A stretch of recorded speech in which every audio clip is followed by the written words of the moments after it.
The potential danger of taking a painkiller every day. If you were to read just the headlines of most news articles about the benefits of taking aspirin, you might believe nearly everyone should be taking this inexpensive, ubiquitous, readily available medication. The truth is, daily aspirin is not recommended for most people. New aspirin recommendations from the U.S. Preventive Services Task Force. Consider latest recommendations from the U.S. Preventive Services Task Force, USPSTF. The USPSTF is an independent panel of volunteer experts in evidence-based and preventive medicine from the fields of family medicine, internal medicine, obstetrics and gynecology, nursing, behavioral health, and pediatrics. Its task is to perform rigorous reviews of peer-reviewed evidence and make recommendations regarding preventive medicine topics, including screenings, preventive medications, and counseling services. It's important to note that the USPSTF's recommendations apply only to individuals who have no symptoms or signs of the disease in question, that is, no active disease. The USPSTF found that it had previously downplayed the harm associated with taking aspirin.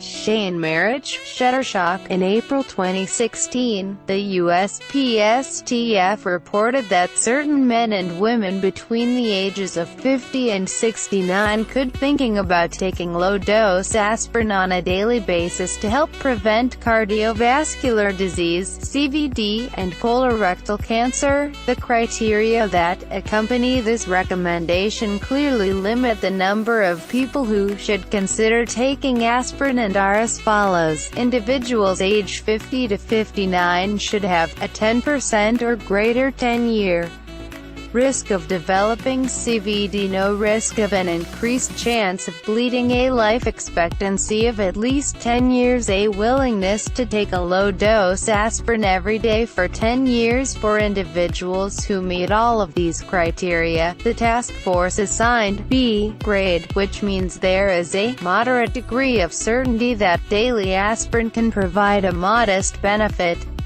This is not exactly a glowing recommendation. Individuals aged 60 to 70 should meet the same criteria as for their younger counterparts, but the USPSTF grades this group with a C, which means any decision to take aspirin on a daily basis should be made on a case-by-case basis along with your doctor's guidance. Again, this is far from a rousing endorsement for daily aspirin use.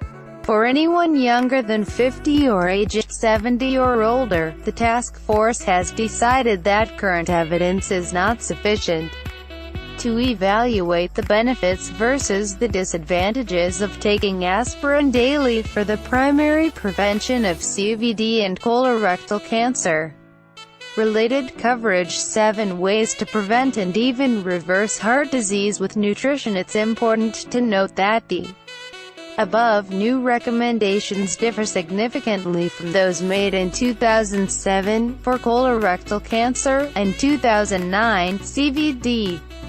Here are those now outdated guidelines. Both of the CVD recommendations were given a grade of A at the time. High certainty that the net benefit is substantial. Daily aspirin for men aged 45 to 79 to prevent heart attack. Daily aspirin for women aged 55 to 79 to prevent stroke. Use of daily aspirin and other non-steroidal anti-inflammatory medications was discouraged for anyone with an average risk for colorectal cancer. Related coverage: milk thistle extract stops colorectal cancer stem cells from growing tumors. How about the dangers of taking aspirin?